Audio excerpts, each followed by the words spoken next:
మా ఛానల్కి స్వాగతం అండి. ఇది అలసందల పుల్లగూర. పచ్చిమిరపకాయలు, టమాటాలు, ఎర్రగడ్డలు అన్నీ వేసి తిరగమాత పెట్టానండి. తిరగమాతలో అలసందలు వేసాను.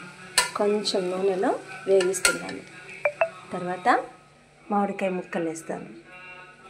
మామిడికాయ ముక్కలు వేసేసి మూత పెట్టి ఉడికిన తర్వాత ఎనిపేస్తానండి.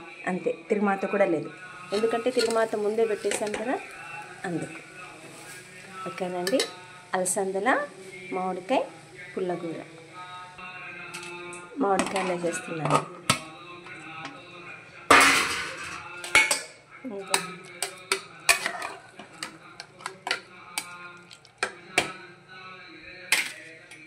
వేసేసి మూత పెట్టేస్తానండి. ఒక 3-4 విజిల్స్. ఎందుకంటే గుగ్గులు ఉడకాలి కదండి. 5 విజిల్స్ పెట్టినా ఏం పర్లేదు. పెట్టిన తర్వాత దింపేసి ఎనిపేసుకోవడమేనండి. ఇంకా తిరగమాత ఏం అవసరం లేదు. ఇంకా ముందు పెట్టేసాం కదా. ఓకే, నమస్కారం అండి.